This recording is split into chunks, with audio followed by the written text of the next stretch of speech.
Wrestling with wrestling's past and present. How old were you? I was -3. JR is trying to contain Jim Ross. McFlurry, It's Mick Foley. Do you see any of the aggro crag? Was any of that left over? No, unfortunately not. No? I'm taking some of that home. Definitely not is the barn burner that Lee Cassidy and Tiger Reilly thing was, but we'll leave that there. We digress. God, I hope that storyline ends soon. And 6 to 8 weeks later, they mail you a freaking magnet. Yep. You may know him as the Red Rooster. Is it still real to me? Damn it! He kept making out with his wife. It was weird. So then, I'm waiting for them to put the Selena Vega on a pole match. And I mean, Big E's got Whale performing in his entrance, so I feel like Wale. Wale. I don't listen to. Okay, well, I don't listen to him, so I apologize to Wale. This is in the mail, my good sir. No, it wasn't. I feel like Vince is just gonna have them team together and be like, have them called Woo Bro. Like they're just gonna be the Woo Bros. Like, anyway. Giving us a reason to come here and listen to ourselves talk. Absolutely, And then you can listen to us too.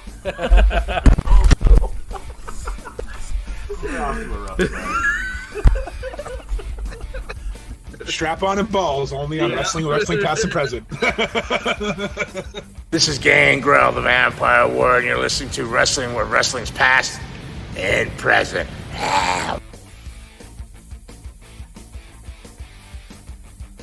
This is Wrestling with Wrestling's Past and Present. I'm Tim Kurt. I'm Roland Fewless. And I'm Mongo. And today we're going to talk about TNA Unbreakable 2005 as we continue on our series of TNA in the year 2005. And we'll also review All Out. But before we get going, we do want to just take a moment to, honor those that lost their lives. 9/11 is the 20th anniversary of 9/11. So we want to dedicate this episode to everyone that lost their lives and all the troops and the, first responders that, were in the battle lines there, and all the, first responders and our troops still fighting the battle today. So this episode's dedicated to you guys.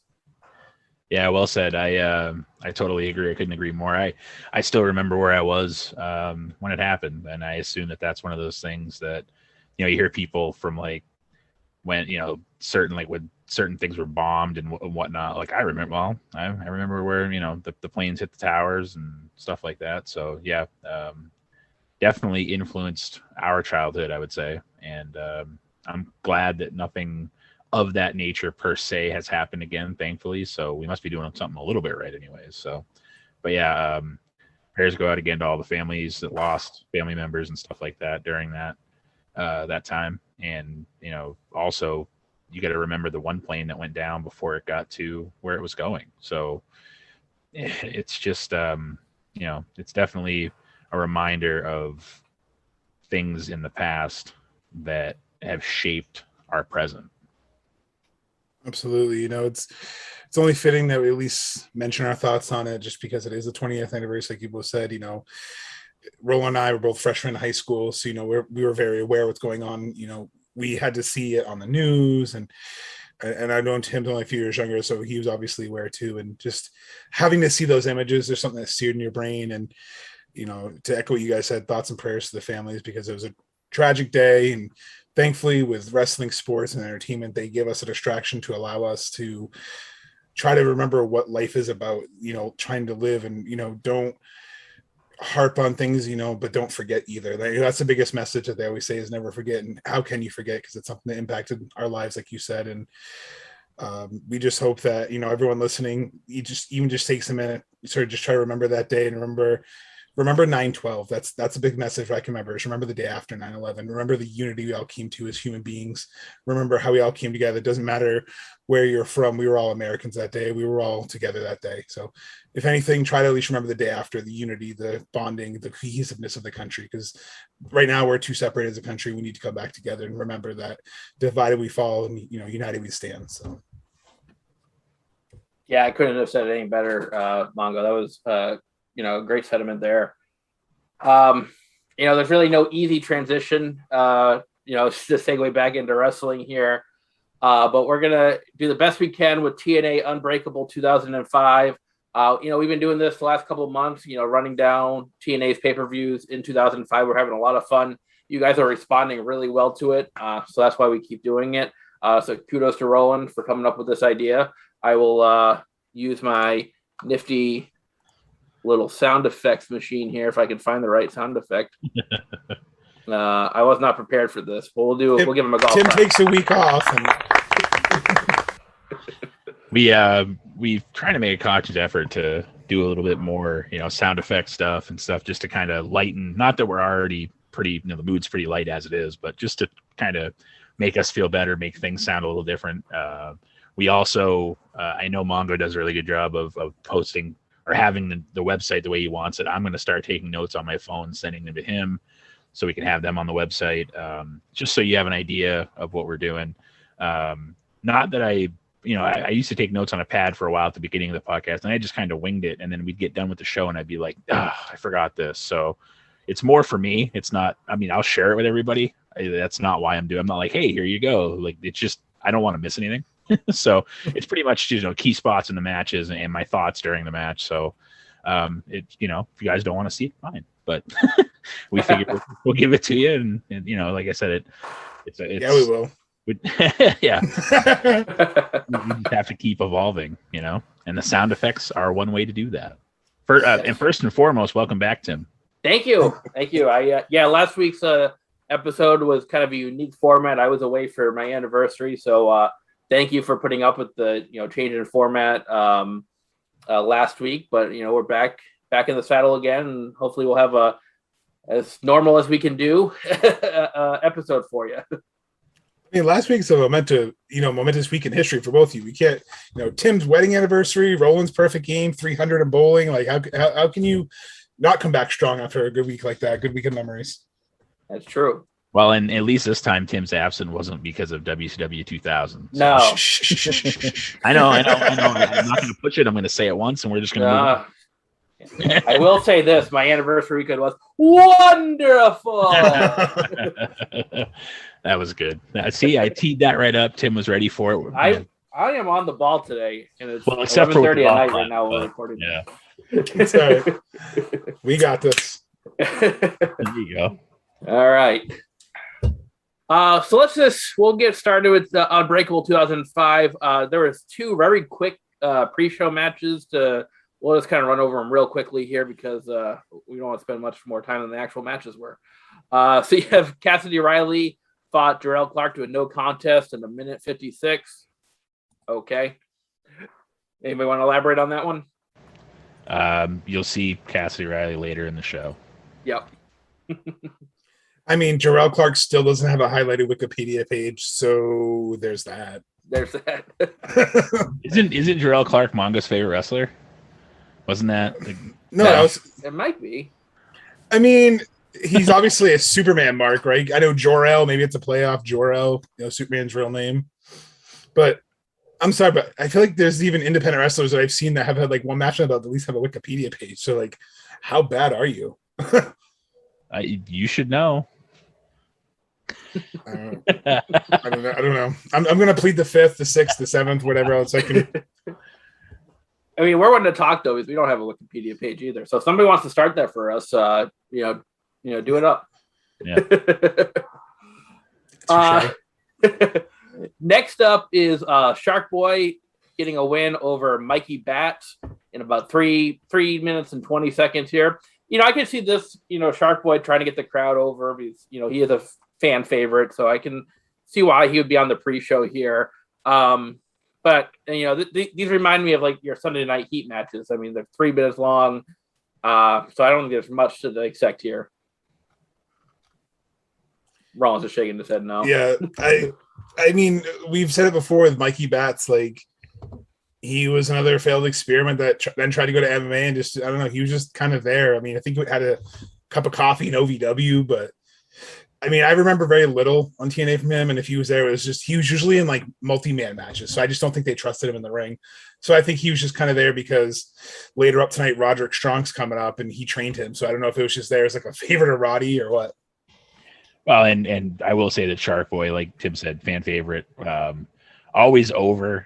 The stuff he did when he mimicked Stone Cold was hilarious when that started. So, and even before, he, for whatever reason, really connected with the fans, young and old. So, Oh, he's still hella relevant too. Like if you look on YouTube, there's still random events he'll show up to and just still come out in the gimmick. I mean, he was on Sammy Guevara's vlog recently. He was on Matt Cardona's vlog recently.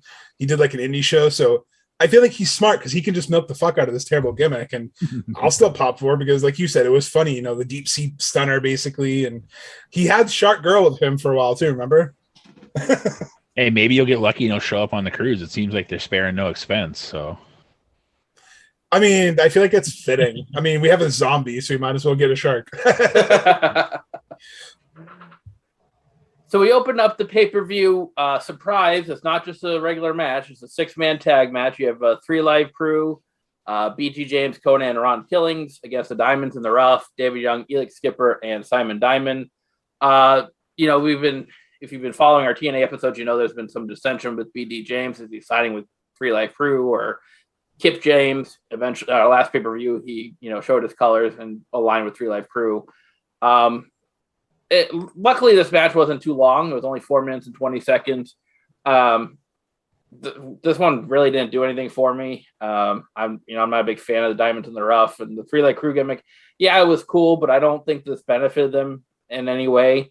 So, yeah, kind of a and I mentioned that surprise. It's not a singles match because there's some sort of cluster match that TNA starts off with. There's a 4-way or some sort of weird tag match. So this is no exception. Yeah, I mean, the only thing I even jotted down was that it was very quick and uneventful, mostly Gaga. That's pretty much what I got. So it was just there for me. Like I watched it this morning, full disclosure, and I don't really have anything memorable about the match besides, for some reason, the crowd was really into it. So I don't know if it's just because of who Conan, BG James, and Killings are together. But anyone else notice like the awful spot where Monty Brown like completely botched the pounce where he like tried to shoulder tackle and the guy kind of like stopped and jumped backwards because he realized he was supposed to take the move. So sadly, that's probably the only thing. But we also forgot to mention, since that match is really not important, Don West issued a statement and he's in remission right now. So not to steal your thunder, because I know you're probably but I know the last couple of shows we've had some sad news about him battling cancer. So it sounds like right now it's in remission. I was just trying to pull up the article while we were shooting, and that that's the best news he got, and that he wanted to express the gratitude, and that 8 weeks after chemotherapy and 13 radiation treatments that he's in remission. The power pair is phenomenal and a period of recovery. I'm so looking forward to returning to work and continue my life. Thank you again. So I think that's awesome. It's some good news after all the crap we had that he's in remission. So hopefully he can stay healthy, because he's one of the reasons that this pay-per-view was enjoyable too. So I just want to kind of throw that in there, since that match was kind of a meh anyway. Yeah, no, I agree. Tim, do you think Mongo had a stroke during that match? Or, I mean, he just mentioned Monty Brown. He wasn't even in the match. So yeah, I'm like, I was still wondering, did I miss something or like? Yeah, and so seriously, I obviously thought that completely. Because Monty Brown's totally later, isn't he? Yeah. Kip James, right? Yeah. See, it's because friggin' Roode. Okay, sorry, whatever. It happens. It took me a second. I was wondering why you gave me that look, but I'm like, wait a minute. This match was so bad, Mongo had a stroke. He doesn't remember any of it. He just like stroked out during the match, and here he is. Well, honestly, it's they had like the stupid clip for it. Maybe I just remembered the clip more than I remember the friggin' match. So I don't know. I'm not gonna try to cover it anymore. I done fucked up. I wasn't gonna call you on it, but then like I felt bad because I didn't want people to be like, wait, what the Monty Brown? Like my thing more was to give you shit, but to also clear it up. Like Monty Brown wasn't in that match. So that was more my thing. But yeah, no. When we get down a couple matches in, if you want to say that again, totally then. Just a quick No, I was just gonna say just a bit of trivia for you, Mongo. Monty Brown's theme song is sung by Whale. Wale? No shit. Yeah. Wow. Mongo. So we have Mongo's favorite wrestler, Jarrell Clark, on this show. We have Mongo's favorite artist on the show, Whale. Shit, man. Wow. No kidding. Whale and Sharkboy should team up. Ooh. Divers. We are like totally like picking the shit from Mongo right now. That's a Jim Herd gimmick if I ever heard Bring one. it on.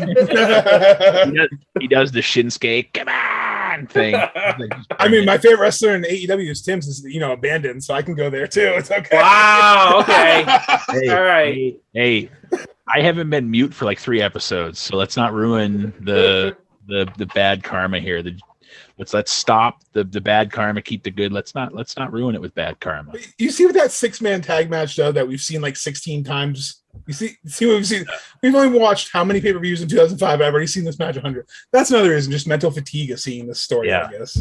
No, and that's a very good point. That like Tim said, and like you just mentioned, it seems like every pay-per-view they have starts with some weird cluster match. So yeah. Next up, though, we do have a singles match. It is Austin Aries and Roderick Strong. Austin Aries can get the win in 8 minutes. This match, I think, should have started the show. This was I thought, a really good match. I wish it went a little bit longer, honestly. I think 8 minutes is doing these guys a little short. But, I mean, I thought it was a phenomenal match. And I thought, like I said, should have been the opener to get the crowd going as opposed to that 6-man tag, which nobody cared about. So this one was a sleeper match on the card, I think, and it was really good. Aries was 27 at the time, Strong 22. They're both indie guys at the time. Essentially, they were. That was one thing that TNA. They even mentioned it on the pay-per-view that they were trying to showcase some indie wrestlers that the fans wanted to see. So that was pretty cool. I also put in my notes that it should have started the show, in my opinion, and Aries won with a 450. So Beautiful 450 too. Like you were saying, the crowd was literally chanting ROH during this match too. I kind of noted that, and I thought it was kind of interesting because Roderick Strong was part of one of the greatest factions in SD history, Undisputed Era. So it's cool to see how far he came, because I've always thought he was a fantastic wrestler, was always underutilized, and I feel like the theme of all our TNA shows, this great talent that nobody saw until either it was too late or they were just put in a match, because Vince doesn't like this person unless you're 6 foot tall, 300. So he wasn't going to get a fair stick. And, him working with Bobby Fish and Kyle O'Reilly and Adam Cole, obviously, like you can't tell me there was a better faction besides the Wyatt family. Name a better faction in NXT, or name more of a presence in NXT. And this match also showed that why he should have gone further, because him and Austin tore down the house. Low key, it was a sleeper match, like one of my sleeper matches of the night. Pick me. Yes, Roland. Thank you. I'm glad that you said in NXT, because I was going to say the Shield. So I threw my hand up before you got to the NXT part. So I just you said a better faction. In recent memory, I mean, you have the Wyatt family, like you said, you have the Undisputed Era, and you have the Shield. I think those. I mean, I don't know how you. I mean, and then obviously you have the Inner Circle. I think in recent memory are probably the top 4. And think of the guys that are in those groups. I mean, there's really no. Odd outcast, wrestler just kind of hanging in. All those people in those groups could go. So, yeah, absolutely. Now we get to the match that Mongo really wants to talk about. It's the tag team match with Kip James and Monty Brown. They're going to get a win over Apollo and Lance Hoyt in just under 10 minutes here. They've been teasing dissension between Kip James and Monty Brown throughout the night. Monty Brown declared his interest in going after the NWA title, so that's causing a little bit of a rift between the two. But they do pull off the win. The one thing I don't honestly, the match wasn't really memorable for me. But it just seems like Lance Hoyt just never wins anything. Like in TNA and AEW, I know he beat Moxley a couple weeks ago, but he just doesn't win anything, like wherever he goes. Yeah, and I put in my notes that Sonny Siaki was out with a very serious neck injury. I don't know how true that is. He was on the show at the beginning of the match, and they made him go to the back. Like you said, they were teasing the dissension between Jarrett, Monty Brown, and Kip James. That whole faction kind of thing. They didn't really have like a name, but Rhino was kind of in that group too. And the commentary was still putting over that Monty Brown was an ex-NFL star, which Mongo's covered before. He was on 2 teams' practice squads. Anyhow, and then I also the Hoyt. I will say Lance Hoyt doesn't win anything, but he is so damn impressive. That moonsault. Mm-hmm. I mean, he hit the moonsault in that match, and then of course the match ends up Monty Brown with a pounce to win it. Yeah, you both say, we say all the time, Hoyt, Archer, whatever you want to call him now, he needs to get that push because he is, for a big man, one of the best big men today. Mm-hmm. When I think of, like legendary big men, you think of like Vader, you think of Kevin Nash, you think of Brody Lee, you think of people who were tall but athletic as hell, and he elevates it. It's like he forgets that he's 6'6" or whatever he is, and he'll sit there and do like a plancha moonsault. Even in this match, he was like flying around the ring, like he weighed 200 pounds, and I was just honestly surprised that he didn't get the win here because I feel like they just really wanted Monty Brown to be their it guy. He wasn't it, but they pushed him to the moon. So I think this is a case of they wanted to push who they wanted to push and didn't really push the talent kind of mentality, which unfortunately, every company's guilty of it. AEW has, like Tim said, some moments with him, but this match shows he can go. So like, if you really want to see, watch his TNA career and watch his New Japan career, and you'll really appreciate Lance Archer a lot more. And then I also had, I missed in my notes that for whatever reason, Apollo really shined in this match. We kind of crap on him and Siaki a little bit. In some of, not crap on, but we kind of just say they're kind of just there, more or less. They're not really doing too much. Apollo had a hell of a match here. Some of the stuff he did, he looked really good. Clearly, in my opinion, the better of the two between Apollo and Sonny Siaki. So I didn't want to skip over that. It was the only thing I missed from my notes, like I said, was that Apollo actually he stood out in this match. So. Next up, we have Chris Sabin and Petey Williams. They go about 12 and a half minutes. The one thing I remember about this is Petey Williams coming out to Abyss's music at the start. That was the first thing in my notes. I put Petey Williams comes out to Abyss's music with a question mark. Yep. No, but in all seriousness, this match was really good. Petey Williams, probably one of the more, I don't know if this is fair, but probably one of the best wrestlers that maybe your average fan has never heard of. He's just phenomenal, and he made that Canadian Destroyer look devastating. And now it's in every movie. You saw on Dynamite, Dustin Rhodes try to go for 100 times, and but he made that move. But this was a great match, and Chris Sabin can go. Again, this is before the Motor City Machine Guns took off. So this is, his singles career here. So this was an excellent match. And this is another one that could have easily started the show for me. Yeah, Sabin was originally supposed to face Shocker. They announced at the beginning of this. I guess AAA changed his booking the night before, and he wasn't able to get there travel-wise. They also mentioned that Sabin and Petey went to the same wrestling school and graduated the same class, which I thought was kind of cool. So they know each other very well. This match was very similar to the Roderick Strong Austin Aries match, except it was a little more grounded. They were both X Division style matches. It was just a little more grounded. And then there was a spot where Sabin went for a Razor's Edge buckle bomb that looked absolutely brutal. And Sabin ends up hitting the cradle shock to win it. After the match, Matt Bentley comes out, attacks Sabin, announces that everybody thought he was heading north, but he's not, that TNA is his home, and that the Ultimate X match will be back at Bound for Glory next year. And the reason that's important is because he won the first one. So he then attacks Sabin first, then he attacks Petey before he leaves the ring. So there was a lot going on after the match too. But this match I rated slightly higher than the Roderick Strong Aries match, only because I think the Aries and Roderick Strong match lacked that chemistry that they had. And not that it wasn't good, because it was. It's just these two know each other so well, trained together and stuff, that this match, for a thrown together match, was fantastic. No, it was just a great match. I'd probably put it, as one of the matches of the night myself too. I agree. And the whole thing with Shocker Angle was AAA had basically booked them at their like pay-per-view or whatever on this time.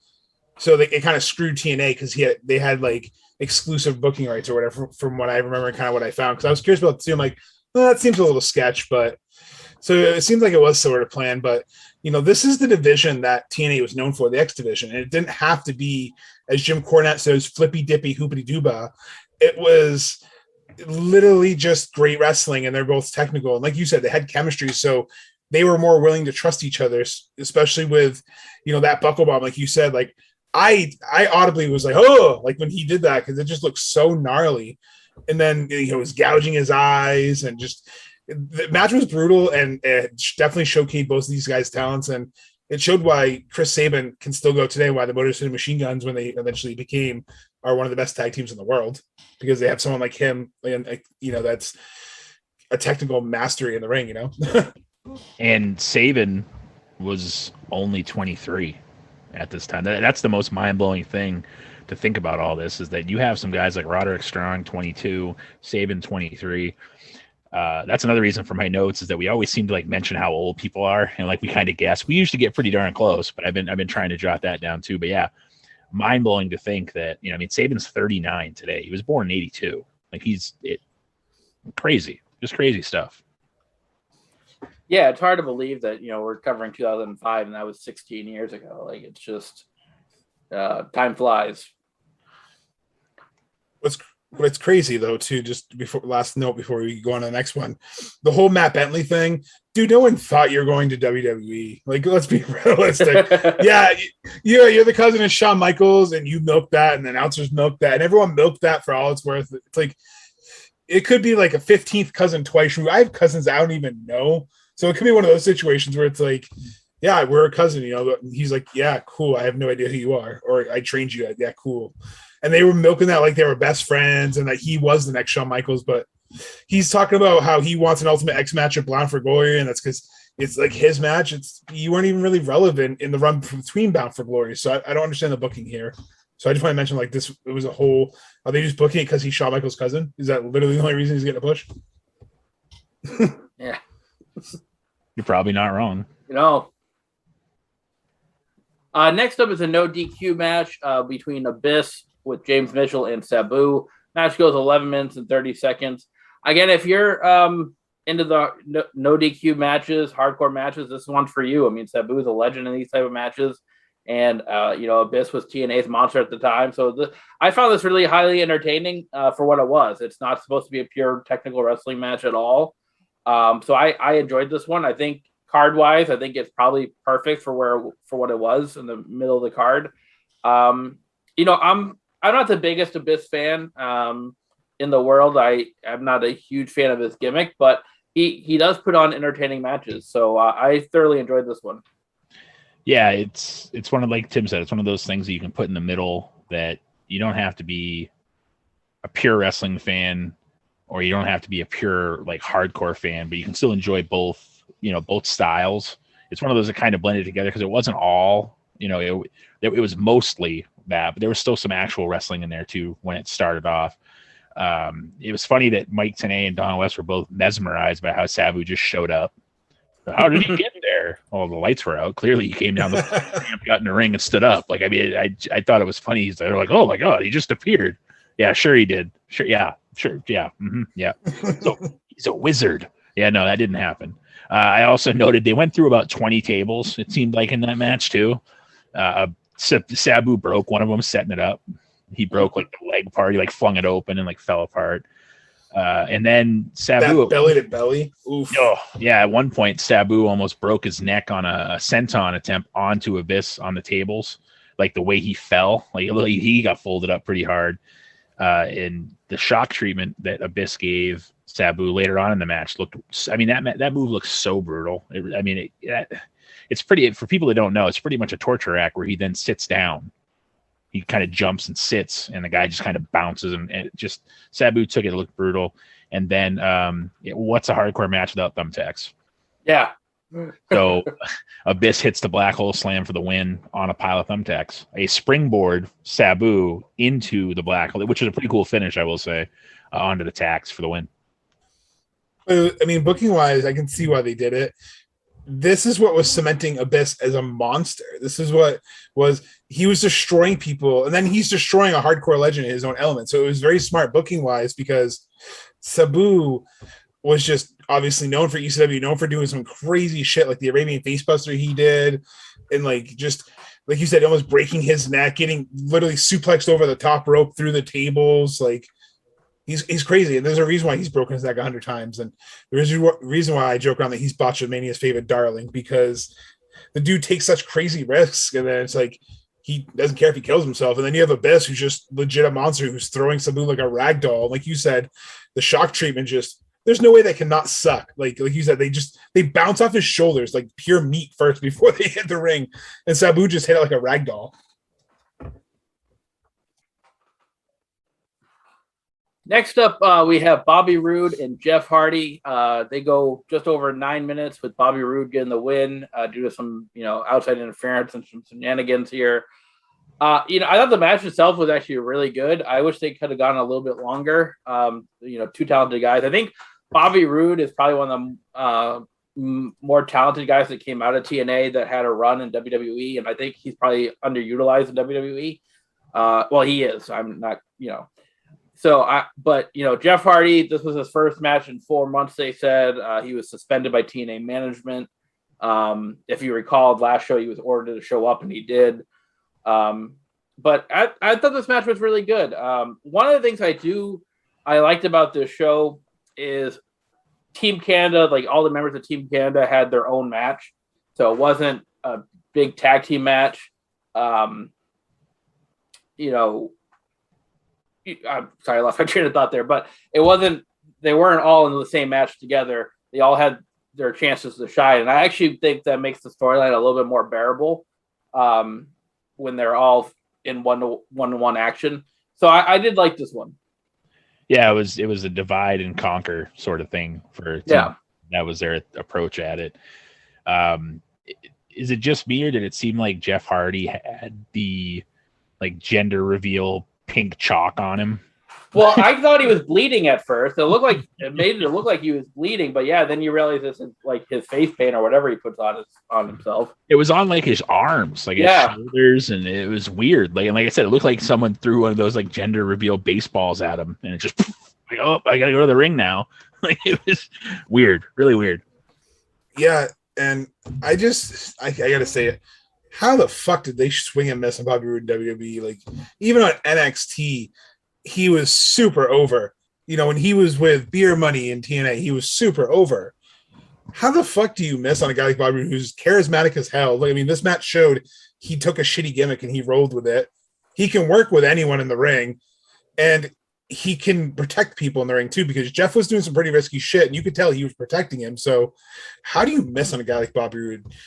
But yeah, this match was just kind of there for me. It was just kind of quick, and I feel like it was just maybe to get Jeff not blown up because he had been out of the ring for 4 months from being suspended, so I just didn't want him to gas himself. So I think it was just a little too short. But like Tim said, it was just nice that they divided the storyline, so it wasn't just a 10-man tag match or a 6-man tag match or some sort of cluster that they love to do for months at a time. Oh, we're gonna get there. Well, and so we did see Petey Williams in this match. Came out with the hockey stick trying to run interference. It actually ended up being what Jeff Jarrett needed to come out to hit Hardy with the hockey stick, essentially getting him back. So if you're following along with us, there's 84 people in TNA, and 66 are involved in this title picture. So it's just Jeff Hardy's here, Raven's there, Rhino's there, Monty Brown's here, Kip James is there, Jeff Jarrett's over. It's just a cluster. But it's the first match of the night for TNA every day for the world title, for the NWA world title. It's just a cluster. So always so much interference too. Much interference. And that's the one thing I will say is that there's a lot of interference in a lot of the TNA matches, which is too bad, but they also seem to do really good at knowing when they don't need it. I will give them credit. They do a pretty good job of not having it when they don't need it. And so after the hockey stick gets broken over Hardy's back, Roode gets the pin after he gets rolled back in the ring by Jarrett. So I just wanted to clear that up, that's how the ending happened. And that was the Gaga that Tim was referring to, essentially, that this is one of those matches that could have been really good. And unfortunately the ending kind of soured me on it. Yeah, I agree. This match just had way too much interference. It was just, like you said, it's the whole locker room comes out on the show, and this match especially. Then I feel like it just ruined a match that they could have even had a cheap heel tactic. Bobby Roode could have put his feet on the ropes, and it would have had a better ending than just all this bullshit at the end. Next up, we have the Fatal 4-Way Elimination Tag Team match for the NWA World Tag Team titles. Okay, follow along here. So we have the Naturals, Andy Douglas and Chase Stevens, with Jimmy Hart. they're going to get a win against Alex Shelley and Johnny Candido, who was supposed to be Sean Waltman. Then you have America's Most Wanted, Chris Harris and James Storm. And then Team Canada, which was A1 Steak Sauce and Eric Young. I'm glad you hit the A1 because I feel like you didn't give Jim Mitchell your normal, like, man, I wish he was, like, I feel like you skipped over Jim Mitchell, so I'm glad that you got the A1 in there because last time you forgot the A1 steak sauce thing. Yeah. So you're switching it up. It's great. I'm switching it up today. So here's what I don't understand. The package before this match was all about the Naturals and their tension with America's Most Wanted. So why can't we just have a tag team match between those two teams? Why do we have to throw in Team Canada in there and throw in just a random team with Alex Shelley and it's supposed to be Sean Waltman, but then it comes Johnny Candido, who's Chris Candido's brother, which we should know they did a Chris Candido Memorial Tournament and before this. So that's how they got their spot, I guess, in this match. But it just, the storyline just didn't make any sense to me. Honestly, I felt it was a hard time following this match all the way through. It was 18 minutes long. To me, it would just made much more sense. Just have the Nationals versus AMW in the single tag team match here, and then have the winner of that match face the winner of the tournament at Mount Glory. That would have made so much more sense. I totally agree. From what I looked up on Wikipedia, Waltman arrived late to the building. He arrived in his gear ready to go, but he was late, and that caused TNA to not use him again until January 15th of 2006. So they were not happy with Waltman essentially no showing the pay-per-view, arriving late. He was there afterwards, I guess, in gear ready to go, and they were like, dude, you missed your spot. Like, you're sorry, match is already over. And then Shelley pretty much for the beginning of the match had no partner. And Johnny, I keep wanting to say Johnny Gargano. Johnny Candido jumps the rail because he was there with the family, like Tim said, because it was Chris Candido's. It was they had the tournament in his memory, so they were there for that. And he then essentially Shelley tags him in, and he gets rolled up in about 8 seconds. He gets a low blow, gets rolled up. They get eliminated.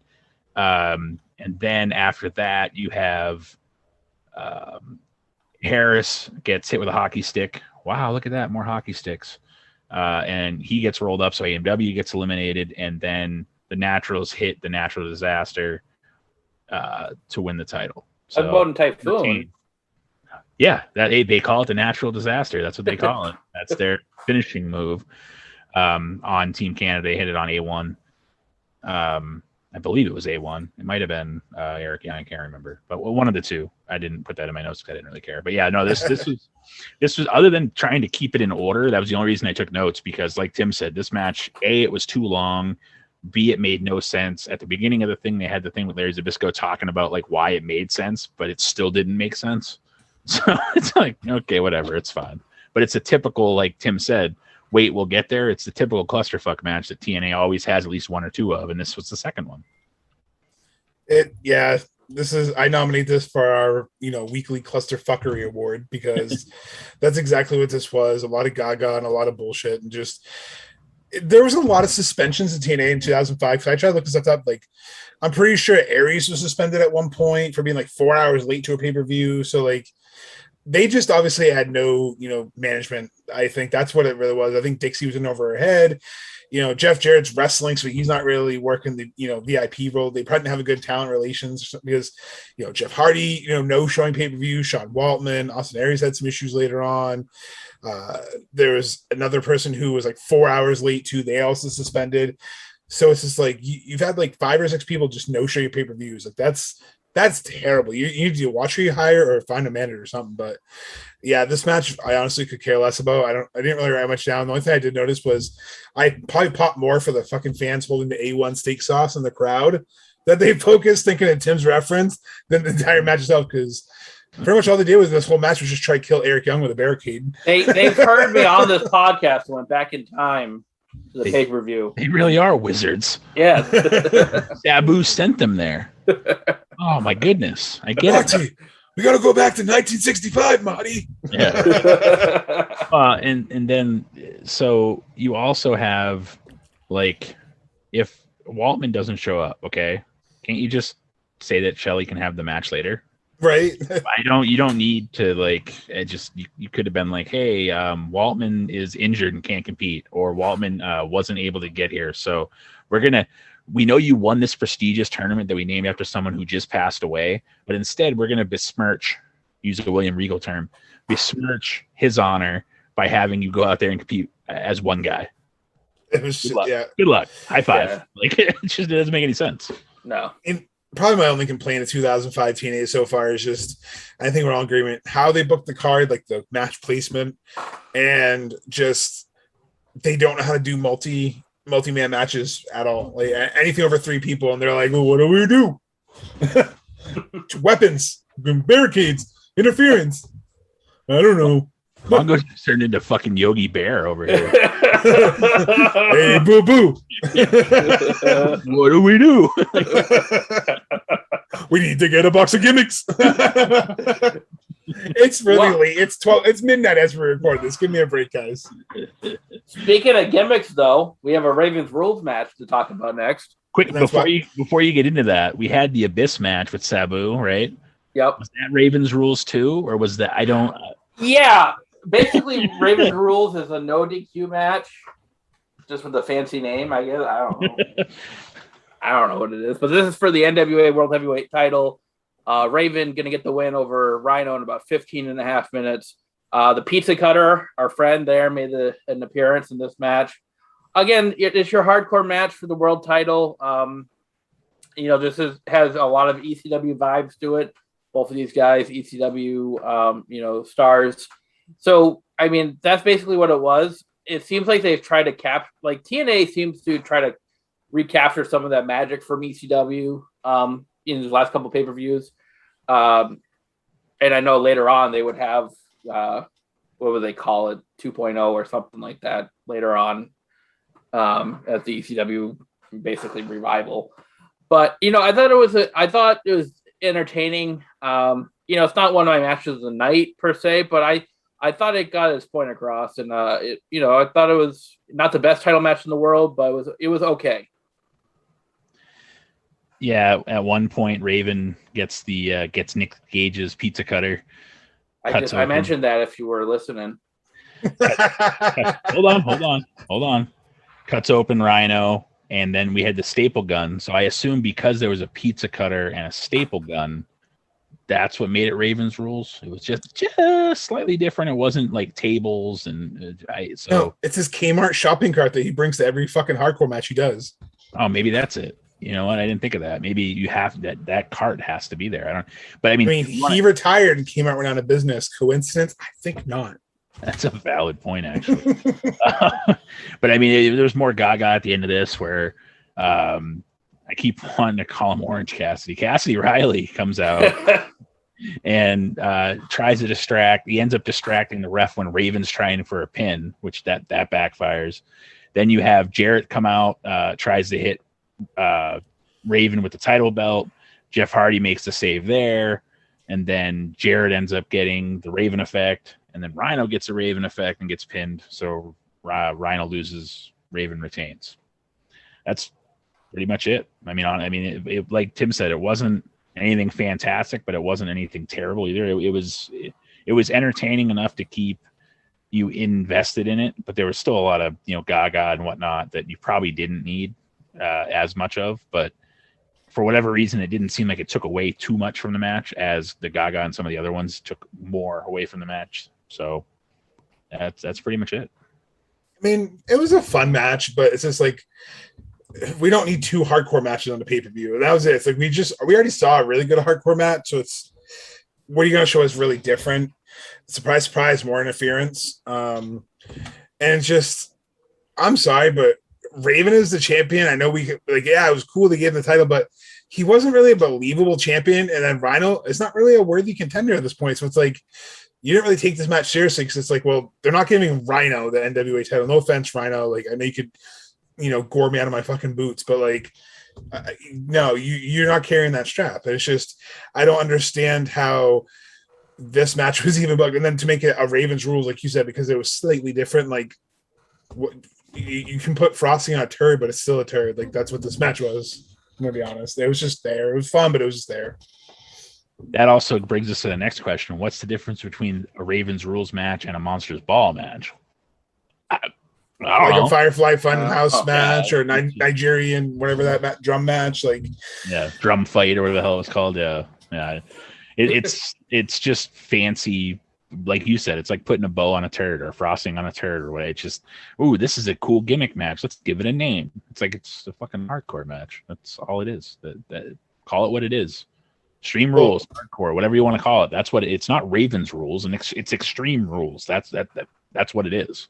I will say though, WWE is smart and they kind of copyright all like at least the cool names. Like if you go anywhere else, it's not a casket match, it's a coffin match because they own casket match. So, when I was at the live event, Enzo was telling me that Tim, you'll love this. He wrestled Jerry Lawler at a Six Flags in a coffin match. Yeah. Yes. And my first thing is, I'm like, if that's not the most white trash wrestling thing I've ever heard, then I don't know what is. Was the old guy there going dun dun dun dun dun? Yeah.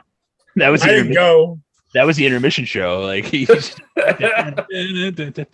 I hope you guys all get that reference. You can't see me, but I'm kind of trying to dance around like the old man in the Six Flag commercials from somewhat back in the day. I don't know if they were around in 05, but they were. Oh, just go on YouTube. It's still out there. They still have iterations of it's like their unofficial mascot. But yeah, I just can't believe. Thankfully, the King won because he was pissed that and I quote, I lost to that old guy. I had the job to somebody. Some guy. Yeah. Another funny story. So Emily is going to kill me for saying this, but she bought his merch and she's like, oh, it reeks so bad when I got it home. So she had to wash it. Did it have an earthy aroma, or did it just smell really bad? It just smelled bad. Someone spent when it was packed or something. It was like, oh man. He has it in the same bag he keeps his wrestling gear in. Oh, He rolls it up on one side, his gear's on the other. Bada bing. Smelly. Boom. You're gonna need some Febreze up in this room. And you can't teach that. I wonder what he thinks of Little Cass. Right? Edge coming back as Little Cass. I wonder what he thinks of that. I mean, you got, what might have been too. Like that team was so over. I know we're going off track, off subject, but like that team was so over. And then if it just didn't work out for them. But like, yeah, I mean, it's pretty sad to see at least that Big Cass at least got his light. He went down. He spiraled hard too. So it's good to see that he got back on track. And again, I know this has nothing to do with anything we're talking about other than the fact that Mongo saw Enzo recently. But yeah. I mean, William Morrissey, W. he's an Impact currently killing it, like you said. So it does connect. So it's kind of cool. We're talking about TNA. He's there, and he's like you said, he's looking like a monster. Like they're saying that. Oh my God, get these hands. Braun Strowman, I couldn't think of his name, is going to Impact. I want to see him and William Morrissey have a match because they would just beat the hell out of each other. Yeah. Speaking of being the hell out of each other, that leads us to our main event. It is a three-way match for the X Division Championship. You have AJ Styles going to become the new champion, defeating Christopher Daniels and Samoa Joe in just under 23 minutes. I'll get to the match in a second, but kudos for TNA for putting this on last and realizing what they had in a main event as opposed to traditionally, yes, your world title should probably go on last, but they realized what they had here with these three competitors and put this on last. So it's an incredible match. I don't know what way to describe it. I mean, these are three phenomenal talents, and they're also relevant today, which is awesome. Christopher Daniels with his role in AEW, Samoa Joe just coming back NXT champion, and then AJ Styles having his run on the main roster now. I mean, it was just incredible. I don't know what else you can say. I mean, it was a wonderful three-way match, by far the match of the night. And again, kudos to them for putting this on last. I know we give them shit a lot of times for their card placement. We even talked about it earlier in this episode, but they got this one right. Yeah, Daniels at this point was the longest reigning X Division champion too going into this. And AJ at this point, being 27 years old, is already a two-time Triple Crown winner in TNA. So it's just impressive to think of what two guys that weren't good enough to be in the WWE at the time did in TNA on a different platform. I mean, Daniels was talked about being the higher power at one point, but Vince said that he, he's too small, wasn't believable or whatever. And AJ, I mean, had a cup of coffee there, went to WCW, and then they folded. So it's just interesting. And like Tim said, they're still relevant today. And so isn't Joe. Joe kind of went the roundabout way to get to WWE, kind of like AJ did, really. I mean, they both went the long way around to get there. And just there's some spots in this match. There's a spot where AJ hits a spiral tap to break up the coquina clutch on Daniels. There's the shooting star press from AJ outside the ring. There's the corkscrew over the top plancha that Samoa Joe hits on Daniels and AJ on the floor. Like there's just so much in this match. I have easily the longest notes I've ever taken on anything because this match was so good. And I put the very last line on my notes was one of the best matches I've ever watched. I can't agree 100% more. I had seen this match before, again, because I talked about, I had that best of DVD. Yep. This is another one that was on there. So I had seen this match before. Roland's right. If you want to see one of the greatest matches you'll ever see, watch this match. This is AJ Styles in his prime, Christopher Daniels in his prime, Mojo in his prime, beating the living hell out of each other, defying gravity, especially Mojo. You don't realize he can move and he can take it, he can dish it out. There's one spot he hits a Death Valley driver on Christopher Daniels that I thought like broke his fucking back. And then he gets up, and then I can't even think what the word is when that the best moonsault ever from like the freaking outside BME, but when he does it outside, and then AJ comes out and flips out, like it was just such a great sequence and so fluid. Like this is the match. If you ever want to see TNA's history, you watch this match. This is why this was on pretty much every best of DVD ever was this match. And I feel like when they go in the Hall of Fame, they need to get rights to this match because it's that iconic for them. And I think it's cool. They all kind of went to Ring of Honor, and then two went to WWE essentially, and then Chris Daniels went to AEW. And I think it's cool that they both still have such an impact, like you said, on the wrestling world. Pun intended. And you have, like, they went to New Japan and they had some bangers. Like I didn't watch a lot of New Japan sites, like the some Bullet Club matches and here and there, but I've gone back, gone down YouTube rabbit holes. Go back and watch some of those little mini documentaries. It's awesome, and you can see some of these matches. And this match remembers why Vince needs to get over his 6'3", 700-pound, because someone can be big, like almost, and have no fucking talent. Someone could be big, like Lance Archer, and have all the talent in the world. It's just you don't understand their gimmick. It doesn't always have to be with the character. Sometimes you need to have the good wrestler and you work on the character. Don't put them in a role that they're not ready for. That's Vince's problem, is he basically casts roles. It doesn't matter what the actor is or the actress is. He just wants the person to fit the role. If you're James Bond, his movie, doesn't matter if you're Roland, Mongo, or Tim. He'll pick one of you, and whatever. If Tim doesn't work out, Roland goes in that role. That's the problem. These are people, they don't always have to play characters in this match. They're a perfect example of that. I'll get off my little soapbox now, but no, it's well said. And it's just harping back to the whole vanilla midgets thing. That's a term that he actually uses. It's disgusting. He thinks that AJ and Daniels are vanilla midgets. Like that's what he thinks of them. Now think of all the money that AJ has made, that old bastard, in the last 4 years. Think he's a vanilla midget still? Right. And then, even look at Christopher Daniels, look at all the merch SCU sold, each from literally a catchphrase, and working with someone like Scorpio Sky, and working with a Kazarian, who Kazarian was also in AEW. So, he went from TNA to AEW. So it shows that you let the fans dictate, because the fans will tell you what's hot, what's over. And the only time he listens to the fans is when it's something like the Yes Movement that he has to listen to.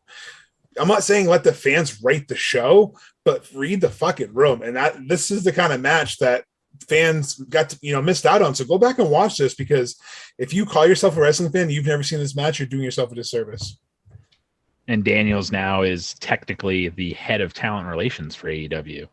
So like some of these guys that are coming in, I know obviously Daniels isn't the guy going out to get some of these guys, but he's also, I would imagine, having a hand in writing pen to paper. So kudos to him for that too. Behind the scenes, some of the stuff that I know we're going to get into AEW, but some of the stuff that these guys, the EVPs, the Jackson brothers, the, Kenny Omegas, the Cody Rhodes, the Daniels, the company founded by those essential five, really, that are the glue to Tony Khan's money, essentially. And it's amazing to think of. And, like you said, Tim, at the beginning, they're both still relevant today. All three of them. All three of them are. I know Joe's, we haven't seen Daniel since his supposed last match. So we may, I don't know if he's going to, but behind the scenes, he's still relevant. So it's just, it's crazy to think that was that long ago and they're still relevant. I was lucky enough to see him wrestle Christopher Daniels in TNA as Curryman and as himself. And I was lucky to see him wrestle last year on the Jericho Cruise and really appreciate how far he's come as a wrestler, because when he was in, at this age, he was young. He was doing these crazy spots. As he get older, he kind of slowed it down, but he just kind of picked and chose what he wanted to do instead of doing it the whole match. But it still showed he had psychology. He knew that if, I'm working, Samoa Joe's arm, I got to keep stomping on the arm. So when I do my submission on the arm, it's believable. He understood the psychology. And that's a lost art in wrestling, is working a body part or understanding ring psychology, like FTR, that kind of wrestling. It's a lost art. And Christopher Daniels can do both. AJ Styles can do both, and Samoa Joe can do both. That's why they're still relevant, because they have just enough old school and just enough new school that it meshes both generations. Yeah, no, that's well said. So overall, I think I'll give this probably a 7.5 rating. I think the main event really lifts the show up a lot. There's a lot of gaga on the other matches, a lot of interference, like we talked about. But the main event really saves it. So I'll go 7.5 there for a rating. So in my notes, I graded every match, and there was 9 total matches on the main card. So I then added everything up, and then you have your total out of 90. It went to about 60. So I guess if that's the case, it's about 2/3 ish. So yeah, I'd say I'm somewhere, 6.5, 7 range would be my guess. Damn, you just did some Steiner math on this podcast right there. Hey, I'm not making fun of you. I'm just saying, that was it's correct math. Oh, 100%. No, that's the difference. Your formulaic equations were great, but I'm just saying. My brain stopped there for a minute. I'm like, all right, carry the 2, divide the 3, 66 and a third chance at 33. I'm like, what is going on? What is he doing? But no, I'm just kidding. I agree. I think a 6.5 is fair. That's what I give it to. If the main event's not there, this would be like a 3. The main event, like you said, it was one of the best matches I've ever seen, and Meltzer even thinks so. And I'm not saying we have what Meltzer says is gold, but this is what you live for, or as a wrestling fan. Even today, that match holds up today, and it'll still hold up in 50 years from now. Mm-hmm. And that's why, as we teased, Dave Meltzer gave this 5 stars. That's TNA's only 5-star match that he's graded, which is crazy to think about how good of matches they have. But that just goes to show you that even Dave Meltzer broke his little stigma and gave this a 5 star. So he, who for a while he was taken pretty seriously on his match ratings. For a while, people did go to, to Observer to see, what did this get for a rating so I can watch it. So he was kind of relevant. His picks, not so much. His sources were always subject to change. But yeah, it was 5 stars for him, and it was probably a 5 star for me. It's definitely the top TNA match for me right now, and what we've recovered on the show. Yeah, no, absolutely. So that's our rundown of Unbreakable 2005. Definitely go do yourself a favor and watch the main event of that one. Get the Impact Plus app if you don't have it already. Switching gears, though, we're going to go to All Out. We're going to kind of go through the matches, pretty quickly here. We're going to test out my new sound effect app. So I'll have some fun with that. So let's just get right to it. Your pre-show match on the buy-in was the 10-man tag. Best Friends and Jurassic Express gets the win over the HFO, Hardy Family Office, and the Hybrid by submission. I think all of us got that one right, so I'll toe the game winner sound effect here. Yeah, I don't think anyone picked the Hardy Family Office, even on the online submissions. I feel like this was a toss-up, and it was cool to see Butcher come back too. Like he got a well-deserved pop, because I know he was out due to injury. So glad to see him back, because him and the Blade together, they're underrated tag team, very underrated, because they're very good. Next up was the singles match for the AEW TNT Championship. This actually starts the main card. Miro getting a win over Eddie Kingston in about 13 and a half minutes. I believe we all had Miro, if I remember correctly. I had Miro, Yep, to win. So here we go. All right. Next up, Jon Moxley gets a win over Satoshi Kojima by pinfall, just under 12 minutes. We all had that one.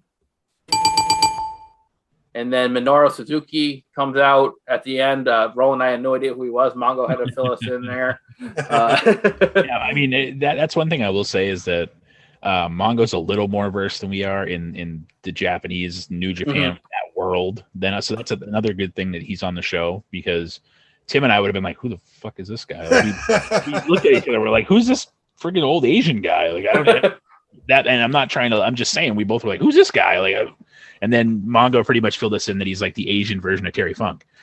So it's like, oh, okay. Well, I didn't know that. But yeah, and they had a great match Wednesday on Dynamite. Not to spoil anything for anybody. I don't want to say who wins or whatever, but if you haven't watched DX, I know it was a couple days ago. But yeah, they had a great match. There was one spot in it where Suzuki got busted open the hard way. So that was interesting. But yeah, it was an interesting thing because everybody like you could tell, even the pay-per-view there, like half the people kind of knew and the other half were like, who's this guy? Yeah. So like it just, I mean, obviously the hardcore fans had a better idea who it was. Thankfully, Mongo literally said that's like Terry Funk showing up. It's like, oh, all right, I get it now. Yeah, it's just because he's just iconic over there. They had a banger of a match either not last year, obviously, but 2019 or 2018.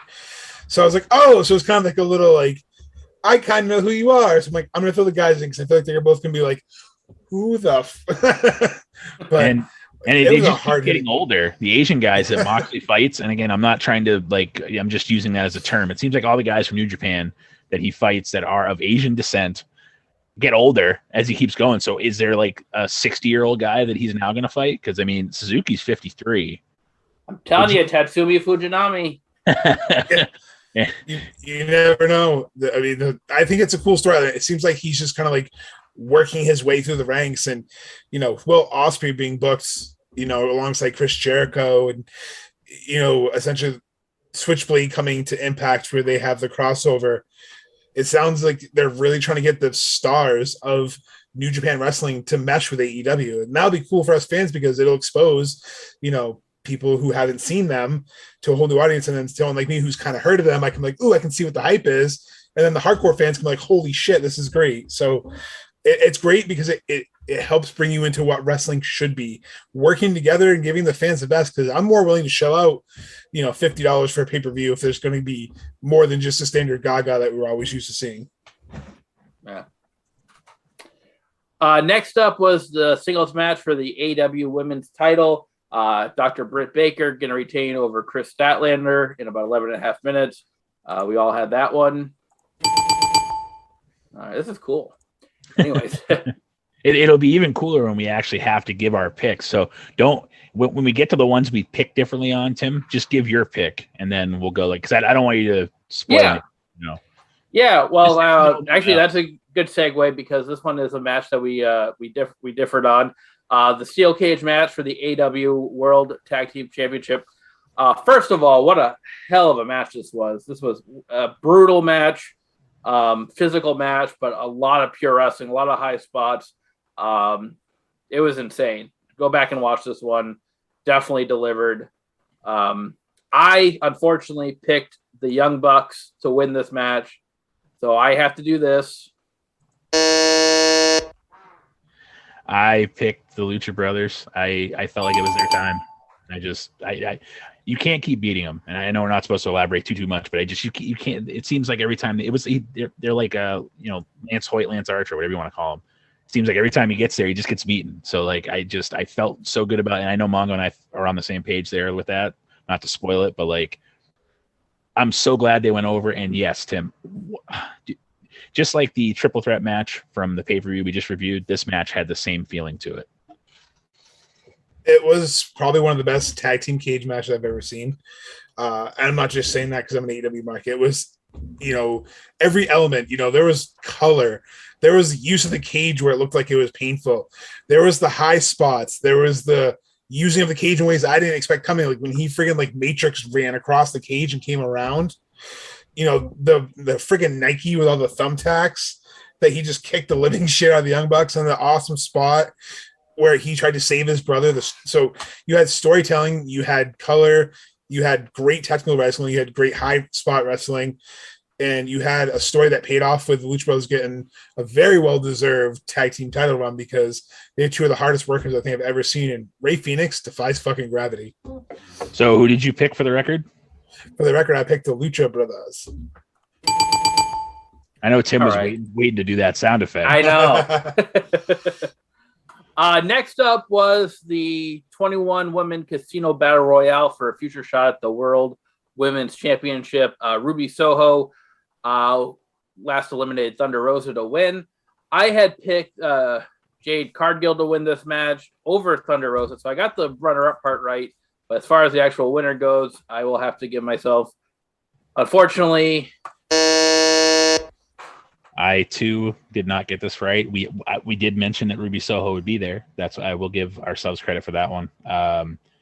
Full disclosure, Tim recorded a day before we did, so he recorded before he left, so he didn't get a chance to see anything that happened on Rampage So for him to do as well as he's done is pretty impressive. So, anyways, I also had Thunder Rosa as the runner-up, but I had her as the winner rather, but she ended up being the runner-up. So you have to give me one of those two, Tim. I got to take the L on this one too. So I also picked Thunder Rosa, but I did get like the last two. I said those would come down to Thunder Rosa and Ruby Soho. So I feel like I should at least get like a little self high five to myself because give him the golf clap, Tim. All right, I'll give you the. Yeah. Let me go to the golf clap here. Oh, where's the golf clap? Here we go.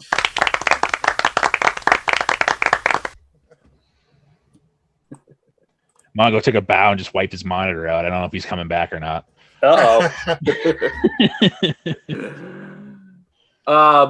Next up is the singles match between Jericho and MJF. If Jericho lost, he would have retired from in-ring competition. I had picked Chris Jericho to win this one, so I give myself that. I also picked Chris Jericho. I also had to go with Le Champion. Look at that. Next up was CM Punk and Darby Allin. I think probably the match that, at least I was most looking forward to. CM Punk gets the win in about 16 minutes and 40 seconds. Now, I made a bold prediction that this was going to be one of the top matches in AEW history. I don't think it quite lived up to that. It was funny. Roland and I watched this together, and it started off really slow. And I mentioned that to him. And as soon as I mentioned something, it really picked up and turned into a great match. But I picked CM Punk, so here we go. Yeah, I also picked CM Punk. And it was cool to see afterwards why it started off slow. They paid homage to the match where Bret Hart faced the 1-2-3 Kid. So it was cool. There was a video that we shared on our Facebook page kind of showing the match. It was also interesting to note that right now we have to call him CM Trunks because he came out in trunks. Yeah, that was odd. Full length wrestling trunks. Yeah. CM Trunks. I couldn't get used to that. I'm weird. I kind of think it's cool because he had the shorts in like his Ring of Honor run. He had the tights. WWE now he has like the trunks. Yeah, but you're not used to not seeing his legs. Like no matter what, you at least saw his. I'm not saying I want to see his legs. It's just weird. Wants the microwave from steak and wash them legs. Hey, you do what you got to do to make someone happy. Okay. What's the bigger mystery here? Is it my friend Andy's birth certificate, which I'll have to tell you guys off air, or is it why is he wearing tights? Well, I mean, maybe you're right. Maybe it's something as simple as he wanted to make sure he's different everywhere he goes. It could be. I mean, or maybe it was more to pay respect to Bret Hart. It would have been cool if he came out in a singlet, like because we would have been like, what the fuck is he wearing? And then afterwards, we would have been like, oh, it makes sense now. Maybe he wore the pants for the. Maybe he tried singlet and went, nah, dude. But I said to Tim, because I watched it at Tim's house, and I said to him, I go, maybe AJ was like, you just don't look good, and your legs don't look like they used to. You might want to wear some long pants. Yeah. I don't know. Overall, I thought it was a good match. Like you guys said, I was like, it's kind of starting off slow. And then when he did that look, I'm like, oh, I've seen that somewhere before. And I thought maybe it was his match. And then when you found the video and shared it on our socials at WWPAP podcast, I noticed there was a cool like connection to it. It was like down to the arm bar, to the arm drag. It was cool to visually see it side by side. And who'd you pick? Oh, for the record, I picked CM Punk. I ain't picking against them. So we were talking off air about this next match, and I have a special sound effect request for this one. It's the Paul White and QT Marshall match, and Roland. Well, this is his thoughts basically. If his thoughts were a sound effect. Ooh. Yeah, for some reason I decided it was a great idea to pick QT Marshall. Oh man. Yeah. Terrible. Yeah. Give me another one. It was bad. Yeah. Right. It's someone trying to get into a building. But yeah, I thought for some reason this was going to continue. So I figured the only possible way would be to have Marshall squeak out a win somehow, whether it was Billy Gunn getting involved, with something. So I clearly there's always one match I overthink, and this is the one I overthought for this show. I overthought. I should have just went with Paul. And the placement of this match, Tim and Mongo don't quite agree with me as much as I get heated because the placement of this match sucked. You had the Lucha Bros cage match followed by, or no, you had the Punk match, followed by this match, right? No? Is that how it went? Yep. Yeah, and then the main event. And I'm like, we were getting down to the nitty gritty, and I'm like, they're really going to put this match on second to last? Really? It was like a 3-minute match. Like, it was horrible. Yeah. It was like a TNA pre-show match. Like, what the hell? Why is this? And they both, Mongo and Tim both brought up as probably like the let me up kind of match to give the crowd a rest. But like, you could have just ran like, I don't know, some promos or something, or had someone come out and sing the national anthem, or have Aretha Franklin come out and sing it. She'd still be there singing it. Go get delicious CM Punk ice cream bar for $10. Right? Yeah, it was like a built-in intermission that just like put something out. If you want to let me up match, put something better there. Like I get you want people going away, but but for the record, I did pick Paul White to win this one. Same. Boo.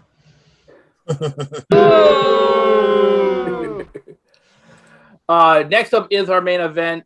Kenny Omega is going to retain over Christian Cage in about 21 and a half minutes for to retain his AEW World Championship match. Again, I thought this match was really good. It was just a little predictable for me, so it kind of took away from the match itself. But I did pick Kenny Omega to win this one. I too picked Kenny Omega. I also had to pick Kenny Omega. And it made sense too. And they told a good story, and they had a hell of a match. And I like that it took a one-winged angel off the top rope to put Christian down, so it didn't make Christian look weak. So it made Christian look like he was worthy. Sorry. No, I was going to say kudos for Christian for taking that bump, given his history, his medical history. So big props to him. That was one of the things Tim and I talked about afterwards, watching someone like Christian who's had concussion history, who's had neck issues, take that type of bump.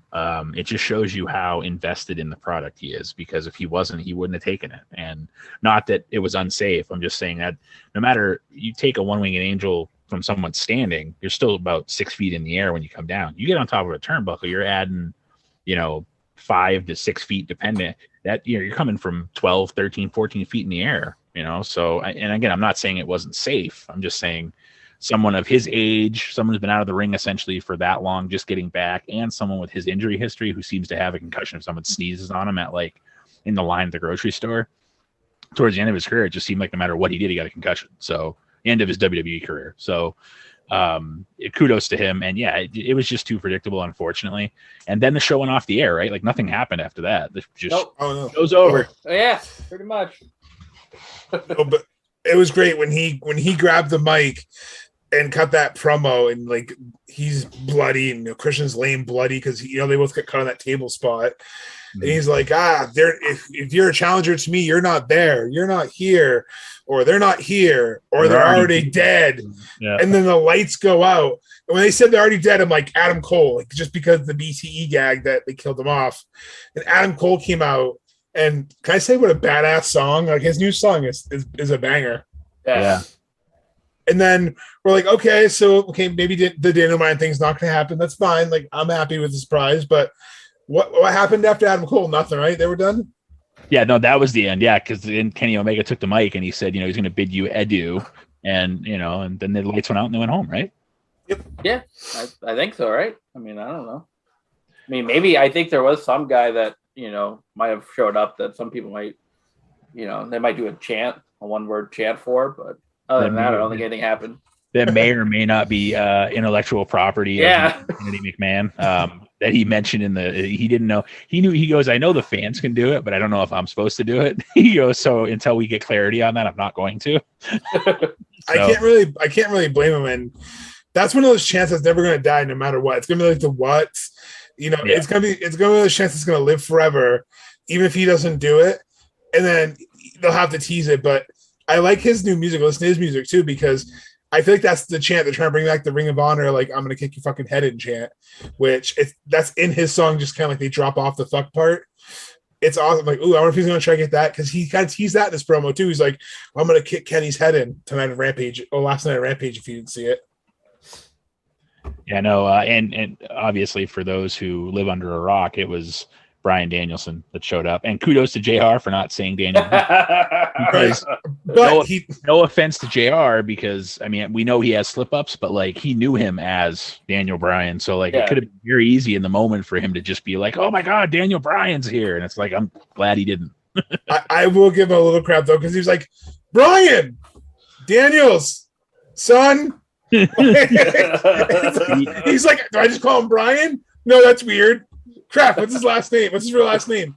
Daniels. And then later on, he was like, Bryan Daniels' son. And I'm like, I'm not making fun of him because it could have been a slip, but it was just kind of comical. It's like, why is he pausing? Because like something's going on. Hopefully not. Oh, I think he's just confused with Colin. But well, I think he'd been there for 4 hours at that point too. So right, he was probably, he didn't want to get too excited and piss himself.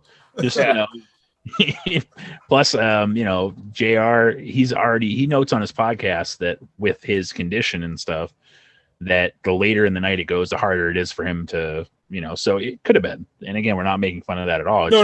I was just saying it was just kind of comical that like he was trying hard not to say, I'm not trying to like shit on him to be a dick. Right. Well, no, and that's the thing, is that you would have, if he did it, you'd be like, damn it. And you would know why he did it though, because it's like, that's, we knew him. I mean, we do it. I still call the Big Show Paul White the Big Show. Like I called him that last week. So, and when Kevin Owens shows up, I'm not going to call him Kevin Steen. I'm looking at you, Tim. Yeah. Not to rumors are that his contract's up in January. As of today, someone said that he doesn't intend on re-signing. That he wants out. If he goes to AEW, that would just be awesome. Like, hey, he could have. Do you guys notice that Sami Zayn is relevant again? He showed up on SmackDown for the first time in who knows how long. Because his contract's up in January too, I think. It was interesting to see that he supposedly his contract was going to be up sooner, but they lengthened it due to the injury. So you might see El Generico and Kevin Steen reunite or keep going, whatever they had from Ring of Honor in AEW, kind of like Adam Cole joining the Elite. I mean, that. And it's funny too, because when Adam Cole first came out, we didn't know. I mean, we kind of had an idea, but we didn't know, because he came out and essentially we were wondering if he was going to feud with Omega, and then he hits the super kick on Jungle Boy, and it's like, that makes way more sense. And then you rewatch, you're like, he came out the heel tunnel. They telegraphed it. Like, that's how good they are at storytelling. Yeah. And he wore Nike, so it's like he fucking telegraphed it. Yeah.